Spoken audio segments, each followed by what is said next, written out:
Let people hear my instruction, listen to the words from my mouth.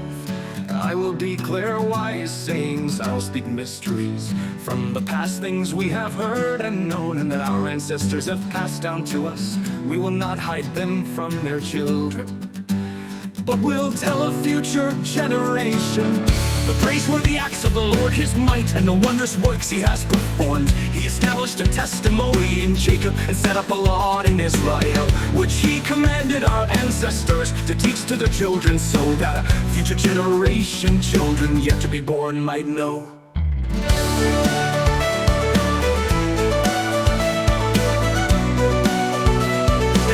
To tell their children, so that they might put their confidence in God and not forget God's works but keep His commands. Then they would not be like their ancestors, a stubborn and rebellious generation, a generation whose heart was not loyal and whose spirit was not faithful to God. The Ephraimite archers turned back on the day of battle. They did not keep God's covenant and refused to live by His law. They forgot what He had done, the wondrous works He had shown them. He worked wonders in the sight of their ancestors in the land of Egypt, the territory of Zoan. He split the sea and brought them across the water, stood firm like a wall. He led them with a cloud by day and with a fiery light throughout the night. He split rocks in the wilderness and gave them drink as abundant as the depths. He brought streams out of the stone and made water flow down like rivers. But they continued to sin against Him, rebelling in the desert against the Most High. They deliberately tested God, demanding the food they craved. They spoke against God, saying, "Is God able to provide food in the wilderness? Look, He struck the rock, and water gushed out, torrents overflowed. But can He also provide bread or furnish meat for His people?" Therefore the Lord heard and became furious. Then fire broke out against Jacob, and anger flared up against Israel, because they did not believe God or rely on His salvation.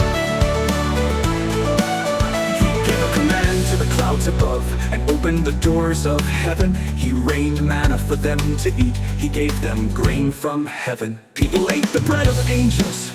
He sent them an abundant supply of food. He made the east wind blow in the skies and drove the south wind by His might.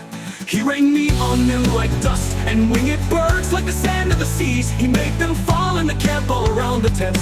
The people ate and were completely satisfied, for He gave them what they craved before they had turned from what they craved. While the food was still in their mouths, God's anger flared up against them, and He killed some of their best men. He struck down Israel's fit young men. Despite all this, they kept sinning and did not believe His wondrous works. He made the days end in futility, their years in sudden disaster. When He killed some of them, the rest began to seek Him. They repented and searched for God. They remembered that God was their rock, the Most High God, their Redeemer.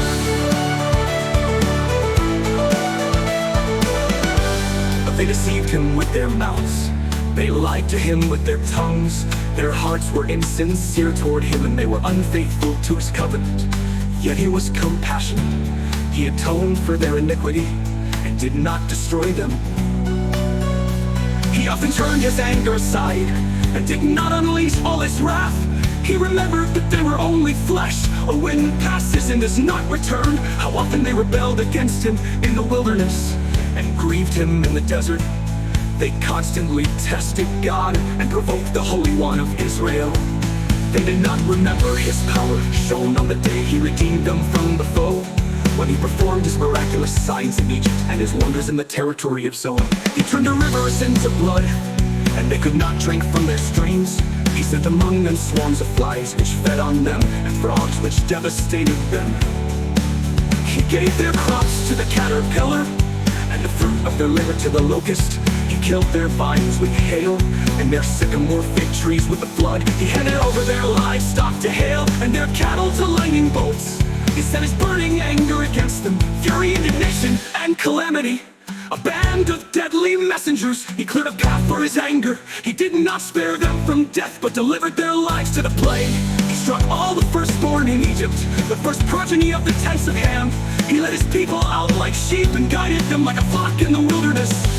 He led them safely and they were not afraid, but the sea covered their enemies. He brought them to His holy territory, to the mountain his right hand acquired. He drove out nations before them. He apportioned their inheritance by lot and settled the tribes of Israel in their tents. But they rebelliously tested the Most High God, for they did not keep his decrees. They treacherously turned away like their ancestors. They became warped like a faulty bow. They enraged him with their high places and provoked his jealousy with their carved images. God heard and became furious. He completely rejected Israel. He abandoned the tabernacle at Shiloh, the tent where he resided among mankind. He gave up his strength to captivity and his splendor to the hand of a foe. He surrendered his people to the sword. Because he was enraged with his heritage, fire consumed his chosen young men, and his young women had no wedding songs. His priests fell by the sword, and the widows could not lament. The Lord awoke as if from sleep, like a warrior from the effects of wine. He beat back his foes, he gave them lasting disgrace. He rejected the tent of Joseph, and did not choose the tribe of Ephraim. He chose instead the tribe of Judah, Mount Zion, which he loved. He built his sanctuary like the heights, like the earth that he established forever. He chose David his servant, and took him from the sheep pens. He brought him from tending ewes to be shepherd over his people Jacob, over Israel, his inheritance. He shepherded them with a pure heart, and guided them with his skillful